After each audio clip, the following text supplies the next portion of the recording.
They say to make sure your praise is as loud as your criticism, and as somebody who's been very, very critical of one Kyle Neptune, have to give credit where it's due, as Villanova pulls out the 68-66 win over number 9 UConn. The Wildcats looked absolutely cooked to open the season, dropping 4 of their first 7 games, including losses to St. Joe's and Columbia.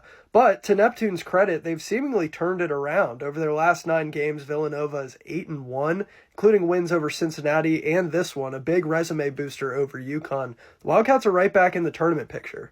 Here's what I liked from Villanova. Eric Dixon is Eric Dixon. He's a top 5 candidate for National Player of the Year. There have been games where he's single-handedly kept Villanova afloat. He finished with 23 points in this one, but he wasn't as sharp as he usually is because there was a clear emphasis from UConn to try to limit him, to make him take tough shots. He goes 6 for 20 from the field, 2 of 8 from 3. That's why I think it was really important for guys like Poplar and Longino to pick up the slack. I actually really liked what I saw from Jameer Brickus as a facilitator. He didn't light up the stat sheet or anything, but I think he was in control of a lot of the game offensively, and that allowed Villanova to find other options even when Eric Dixon wasn't able to knock down shots consistently. Fact of the matter is, if you told me there was a game where Eric Dixon went 6 for 20 from the field, I would have said Villanova probably lost that game by 20. That they were able to pull this one out against a top 10 UConn team shows a lot of growth from them as a team and should give them plenty of confidence as they get deeper into Big East play.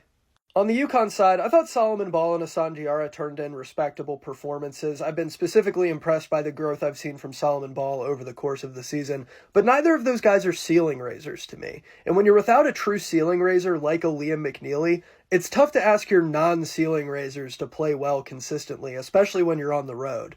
Samson Johnson, to me, still a negative, still just a foul machine. The Aiden Mahaney transfer still really hasn't paid the dividends that I think a lot of people expected. Alex Caravan, a lot of people will distill this game down to him bricking 2 free throws with 3 seconds left with a chance to take the lead. He hasn't missed 2 consecutive free throws once in his entire career until tonight.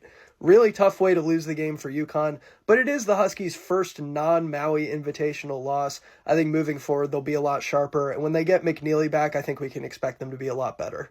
At the end of the day, it's a really nice program win for Kyle Neptune and Villanova. Do I think Kyle Neptune's the guy? Still no, but got to give credit where it's due, and hopefully this will give Eric Dixon a little bit more clout in the National Player of the Year conversation, because he's been absolutely carrying this team. It wasn't his best game tonight, but more people need to be paying attention to how fantastic he's been.